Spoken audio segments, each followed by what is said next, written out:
నమస్తే, welcome to our channel. నేను మీ సిరి. ఏపీలో ఈసారి టీడీపీ, బీజేపీ, జనసేన కూటమి పక్కా వచ్చేస్తుందని తేల్చి చెప్పేసిన జగన్మోహన్ రెడ్డి ఫ్రెండ్. ఇంతగా ఫ్రెండ్ ఎవరు, ఏంటి, అసలు ఎలా గెలవబోతున్నారు? సో ఈ అంశాన్ని మనకు వివరించడానికి మనతో పాటు ఉన్నారు TDP official spokesperson Suryadevara Latha garu. నమస్కారం మేడం. నమస్తే. మనం ఇప్పుడు చూస్తుంటే ఏపీలో ఎన్నికలు మనకి చూస్తున్నాం, ఇంకో 1 month అలా ఉంది. అయితే ఇక్కడ ఏంటంటే ఒక మాజీ ఎమ్మెల్యే ఏంటంటే తను చేసిన వ్యాఖ్యలు ఏంటంటే ఈసారి ఖచ్చితంగా కూటమి గెలిచే అవకాశం ఉంది అని చెప్పేసి అయితే చెప్తున్నారు.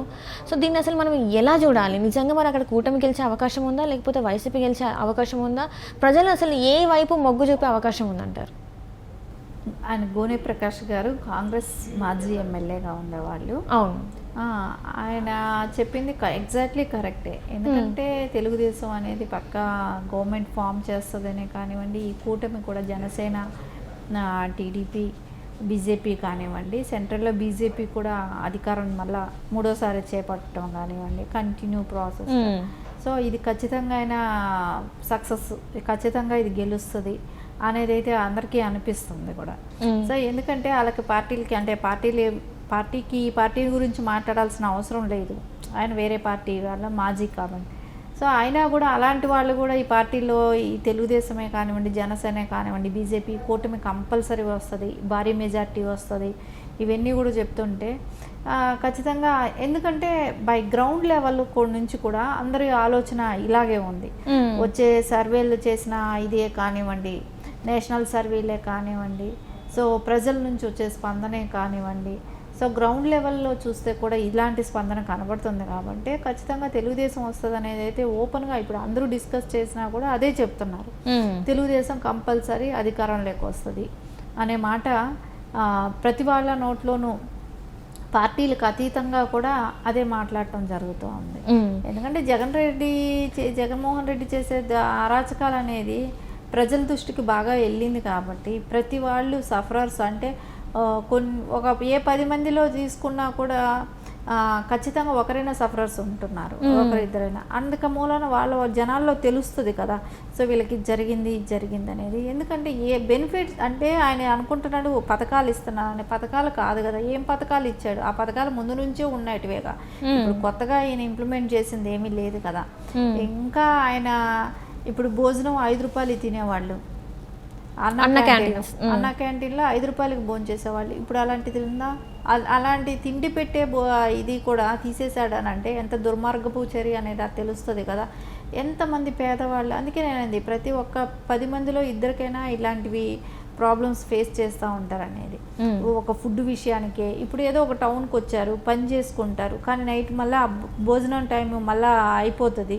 సో మళ్ళీ పని చేసుకోవాల్సింది ఉంటుంది, మళ్ళీ టౌన్లో పని చేయాల్సింది ఉంటుంది. కానీ ఆ అన్న క్యాంటీన్లో 5 రూపాయలు పెట్టి భోంచేసలే అంటే మామూలుగా అయితే 100 రూపాయలు పెట్టి భోంచేసేగలిగే ఇది ఉంటుందా?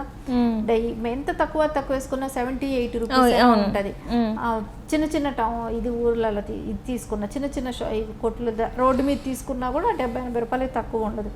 అలాంటప్పుడు 5 రూపాయలకి భోజనం కడుపు నిండా తినే వాళ్ళని అలా చేశాడు. ఇంకా డ్రగ్సే కానివ్వండి, ఇవన్నీ మనం రోజు చెప్పుకునేదే కానీ ఎక్కడ డెవలప్మెంట్ లేదు. వాటర్ సోర్సెస్ ఆయన ఓపెన్ చేసే ఇవి మనం చూసాం.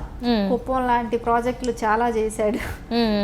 ఇలాంటివన్నీ కూడా మనం చూస్తూనే ఉన్నాం. కాబట్టి ఖచ్చితంగా వాళ్ళకైతే ఎప్పుడైనా కూడా అభివృద్ధి కావాలని కోరుకున్నప్పుడు ఇలాంటి గవర్నమెంట్ ఉండకూడదు, ఇలాంటి నాయకుడు అవసరం లేదు అనేది ఖచ్చితంగా ప్రజలు ఆలోచిస్తారు. కాబట్టి చక్కగా తప్పకుండా ఆయన దిగిపోయే ఆస్కారం అయితే కనబడుతుంది.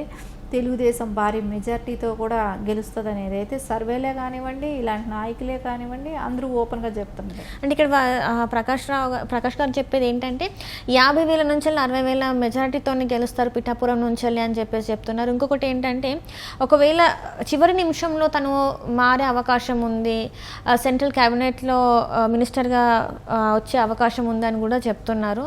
మరి ఇందులో వాస్తవం ఉందంటారా? ఇప్పుడు పిఠాపురంలో 50,000 నుంచి 60,000 గెలిచే అవకాశం ఖచ్చితంగా ఉంటుంది. ఎందుకంటే పవన్ కళ్యాణ్ గారి ఇమేజ్ అలాంటిది కాబట్టి ఖచ్చితంగా గెలిచే అవకాశం ఉంది. కానీ అక్కడ ఆయన ఓడించడానికి కూడా పెద్దగానే కుట్ర జరుగుతూనే ఉంది. ఎందుకంటే ఆల్రెడీ అక్కడ 500 కోట్లు డంప్ చేసి ఉన్నారనేది, అక్కడ ఈవీఎంలు మనం మొన్న చూసాం, చూసాం. నకిలీ ఈవీఎంలు అని చెప్పేసి. నకిలీ ఈవీఎంలు. కానీ అలాంటివి ఇంకా చాలా ఉన్నాయి, దొరికింది తక్కువ మనకు. ఇంకా అలాంటిది ఆల్రెడీ పంపించేసేసారు. ఇంకా రాయలసీమ నుంచి కొంతమంది వ్యక్తులని అక్కడ పంపించి అరాచకాలు సృష్టించడానికే కానివ్వండి, మొన్న జగన్మోహన్ రెడ్డి గారు చేసిన పనులు ఇవన్నీ కూడా, వీటిలో అన్నిట్లో కూడా మనం చూస్తే అన్నిట్లో జగన్మోహన్ రెడ్డి గారు ఎక్కడ పవన్ కళ్యాణ్ గారిని, లోకేష్ గారిని, కుప్పంలో ఇక్కడ చూస్తే ఈ 3 చోట్ల కూడా గట్టిగా టార్గెట్ చేశాడు. ఎలాగైనా ఓడించాలి వీళ్ళని అనేది, ఎందుకంటే మెయిన్ క్యాండిడేట్ల కాబట్టి ఇలా ఖచ్చితంగా ఓడించాలనేది. పవన్ కళ్యాణ్ గారు కూడా చెప్పినట్టు మొన్న ఆకతాయిలు వచ్చి బ్లేడ్తో కట్ చేశారు అని చెప్పి అన్నప్పుడు ఇవన్నీ మనం ఆలోచిస్తే అర్థమవుతుంది కదా, ఆకతాయిలు ఎక్కడి నుంచి వచ్చారు, కడప నుంచి మనుషులు వెళ్ళారు రాయలసీమ నుంచి అనేది అయితే టాక్ నైట్ బయట నడుస్తుంది. సో అక్కడ లోకల్ వాళ్ళు అట్లాంటి ఆకతాయి పనులు వాళ్ళు చేయలేరు, చేస్తే తెలిసిపోతుంది ఆ పర్సన్ ఎవరు అనేది కనిపెట్టేయగలుగుతారు. అందుకని వాళ్ళు చేసే పనులు కాదు, లోకల్ నియోజకవర్గం వాళ్ళు కూడా కాదు, ఇది పక్కా బయట నుంచి ఆ నియోజకవర్గానికి సంబంధం లేని వ్యక్తులు పక్క జిల్లాల నుంచో కానివ్వండి అలా పంపి అలాంటి వాళ్ళతో అలాంటివి చేయిస్తున్నారు. సో ఓడించడానికి ఏ రకమైన దేనికైనా తెగించి ఆ పనిచేసేటట్టు తయారు చేస్తున్న కరుడు కట్టిన కొంతమందిని అక్కడ దింపడం జరిగింది. పవన్ కళ్యాణ్ గారిని ఎలాగైనా ఓడించాలి అనేది అయితే ఖచ్చితంగా ఆయన చేసే ప్లానింగ్ ఒకటి ఉందనేది అర్థమవుతుంది. అదే గారు మంగళగిరిలో కూడా అలాంటి పనులే చేస్తాడు, ఎందుకంటే లాస్ట్ టైం కూడా అలాంటివి చేయబట్టే కొంచెం లోకేష్ గారు ఇది కూడా ఖచ్చితంగా. పవన్ కళ్యాణ్ గారు అయితే 50 నుంచి 60 వేల వరకు కంపల్సరీ వస్తుంది. ఎందుకు తెలుగుదేశం క్యాండిడేట్ అయిన వర్మ గారు లాంటి వాళ్ళే చెప్పారు 1,00,000 మెజార్టీతో మిమ్మల్ని గెలిపించుకుంటాం అని పవన్ కళ్యాణ్ గారికి భరోసా ఇచ్చారు. కాబట్టి ఖచ్చితంగా వాళ్ళందరూ కూడా హార్డ్ వర్క్ చేస్తారు, వాళ్ళ తెలుగుదేశం క్యాడర్ మొత్తం కూడా ఖచ్చితంగా మంచి మెజార్టీతోనే గెలిపించడానికి. ఇక్కడ 130 నుంచి 140 స్థానాలు వస్తాయని చెప్పేసి మాట్లాడుతున్నారు. అండ్ అట్లానే ఏంటంటే ఎంపీ స్థానాలు కూడా 19 నుంచి 21 స్థానాలు వస్తాయని చెప్పేసి ప్రకాష్ గారు చెప్తున్నారు. మరి నిజంగానే ఈసారి, ఎందుకంటే మనం లాస్ట్ టైం చూసాం వైఎస్ జగన్మోహన్ రెడ్డి గారికి 151 స్థానాలు వచ్చాయి మన వైసీపీకి, అండ్ అట్లనే 21 మంది ఎంపీలు కూడా వచ్చారు. సేమ్ ఇప్పుడు ఇది ఇక్కడ రిపీట్ అవబోతుందా మళ్ళీ? ఖచ్చితంగా జగన్మోహన్ రెడ్డి గారు చేసింది ఫేక్ ఓటింగ్ చేశాడు. ఒక్క ఓటింగ్ ఒక్కరికి మీద 9-10 ఓట్లు క్రియేట్ చేసి అప్పుడు ఎవరు గుర్తించలేదు కాబట్టి గెలవగలిగాడు.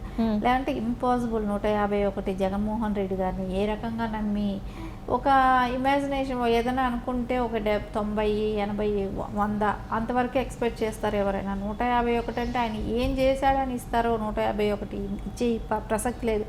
ఆ టైంలో చేయాల్సిన అరాచకాలన్నీ చేశారు. వాళ్ళు ఎట్లాగైనా గెలవాలనే దానికోసం వాళ్ళు ఓట్ని ఎలాగైనా భయభ్రాంతులకు గురి చేసే కానివ్వండి, ఫేక్ ఓటింగే కానివ్వండి, ఇవన్నీ నడిపించారు కాబట్టి జరిగింది. ఈసారి తెలుగుదేశం అయితే ఖచ్చితంగా కూటమితో కలిసిన తెలుగుదేశం కాబట్టి 145 150 అనేది ఖచ్చితంగా వస్తుంది. ఎందుకంటే ఈయన మీద ఉన్న వ్యతిరేకత, మోహన్ రెడ్డి మీద ఉన్న వ్యతిరేకతతో వస్తుంది. ఇప్పుడు అలాంటి ఫేక్ ఓట్లు లేవనే అనుకుంటున్నాం. సో మళ్ళా మధ్యలో ఏం తయారు చేయించాడో జగన్మోహన్ రెడ్డి తెలియదు. ఎంపీలు కూడా ఖచ్చితంగా 20 పైనే వస్తాయి, తగ్గే ప్రసక్తే లేదు. Right madam, right. Thank you so much. Thank you.